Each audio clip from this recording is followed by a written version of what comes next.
Good morning, everybody. Another great day to be here in the Lord's house. We're continuing our study in 1 Samuel. We're looking at chapter 3 this week. In the setting the context, in the intro, the author of our Sunday school lesson here, he makes mention that after studying the first two chapters of 1 Samuel, we get the idea and understand, see what's coming for Samuel.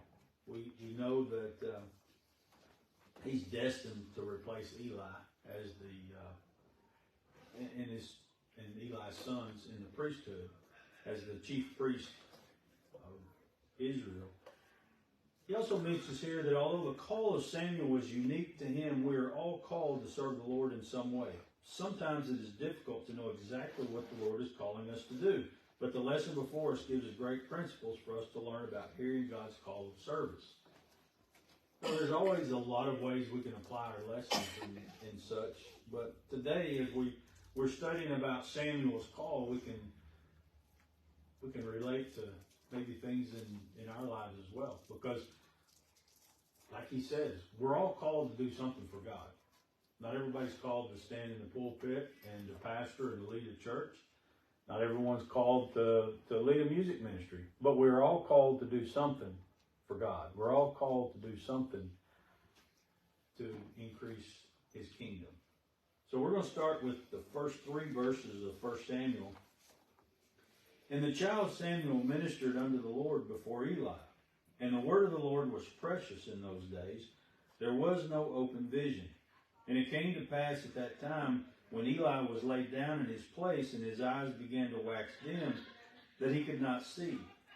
And ere the lamp of God went out in the temple of the Lord, where the ark of God was, and Samuel was laid down to sleep.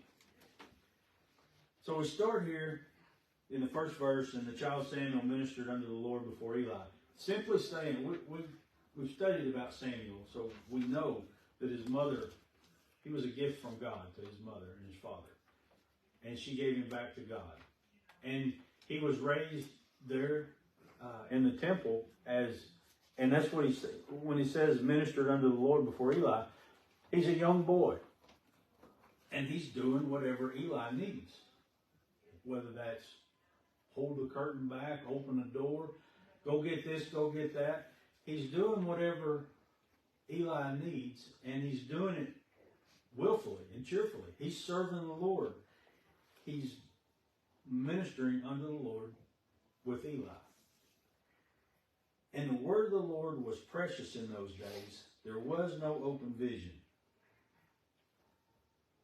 So Samuel was doing whatever he needed to do. But when you first look at this, and the word of the Lord was precious in those days, you think, well, that's good, right? It was precious in those days. The word of the Lord's precious today. No, what that means was the word of the Lord was rare. It was something that people didn't see. But we call diamonds precious stones because they're not a dime a dozen. They're not just everywhere. They're not. You don't walk down the creek bank and pick up diamonds. You can go to Murfreesboro and pick up diamonds, but you got to do a lot of sifting and digging and sweating to find diamonds down there. The word of the Lord was precious, meaning they weren't listening to the word of the Lord. They weren't studying the word of the Lord. The priests weren't speaking to the people of the word of the Lord and sharing it with them. There was no open vision, meaning there had not been a prophet. There had not been word from God for years. God was aggravated with Eli and his sons. He was aggravated in how they were leading the people. We talked about that last week. And it came to pass at that time when Eli was laid down in his place and his eyes began to wax dim that he could not see. So it's in the evening. And Eli was going to bed. He's laying down where he's supposed to be. He's laying down in his spot. And he says his eyes began to wax dim that he could not see. This is, we can call this a metaphor also.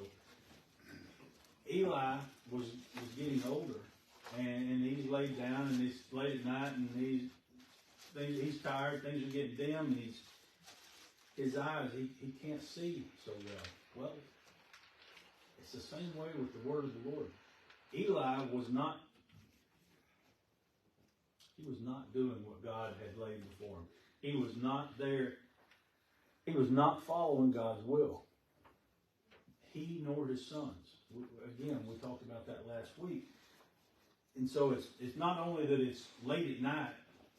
Eli is the main reason that the Lord's word was so precious at that time. Eli is the main reason that they weren't hearing the word of God. And ere the lamp of God went out in the temple of the Lord, where the ark of God was, and Samuel was laid down to sleep. So, here, when you read through our lesson, the pastor that wrote our lesson, he's a very learned man. And what he had to say here was really good, but I didn't see the same thing when I read this verse as what he read when he read this verse. The first thing he talks about is, he said that they let the lamp go out. The lamp didn't go out. That's not what God says right here. He says, and ere the lamp of God went out in the temple. The word ere means before. So what God tells us in our word here is, and before the lamp of God went out in the temple of the Lord, where the ark of God was, and Samuel lay down to sleep. So the lamp of God did not go out. And he goes on to talk about what he thinks the lamp of God is, or what he saw the lamp of God. And in what he's talking about in other parts of the Bible, I see that. But in this part, what I'm saying, when you go back to Exodus, like he made mention here in Exodus 20 and 21, it says, you